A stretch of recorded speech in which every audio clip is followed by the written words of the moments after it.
Let's talk about force. Hello, good evening everyone. I'm Clark Tanting from grade 7 Galileo. Tonight, I'm going to talk about force and define the types of forces. Force is defined as a push or pull that results from the interaction between objects and can cause an object to accelerate, change direction, or deform. Forces are classified into two main types: contact forces, which require physical touch, and non-contact forces or field forces which act over a distance. Contact forces.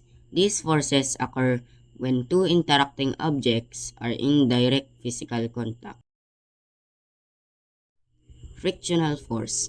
This force opposes the relative motion or the tendency of motion between two surfaces in contact. Example, when a person pushes a box across a floor, friction acts between the box and the floor, slowing the box down. Normal force. A support force exerted by a surface on an object in contact with it, acting perpendicular to the surface. Example, a book resting on a tabletop is supported by the upward normal force from the table, which balances the book's weight. Tension force, a pulling force transmitted through a string, rope, or cable when it's pulled tight by forces acting from opposite ends. Example, the force in the cable holding a hanging lamp or an elevator in place. Applied force, a force that is directly exerted on an object by a person or another object. Example, kicking a ball or pushing a door open. Air-resistant force or drag, a type of friction that opposes the motion of an object as it moves through the air. Example, this force acts upward on a falling leaf, slowing its descent.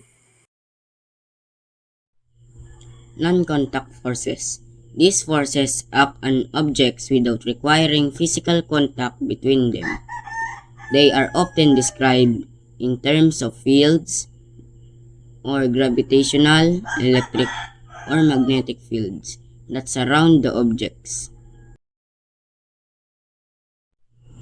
Gravitational force, the universal force of attraction that exists between any two objects with mass.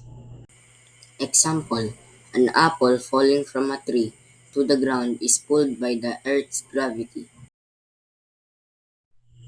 Magnetic force, the force of attraction or repulsion exerted by a magnet on other magnetic materials or moving charged particles. Example, a magnet attracts iron nails without touching them. Electrostatic force, the attractive or repulsive force between particles due to their electric changes. Example, a charged balloon attracts a person's hair after being rubbed against a sweater. Why it matters? Understanding forces is fundamental to physics as it allows us to explain and predict changes in motion and shape in the world around us. From the simple act of walking to the complex orbits of planets.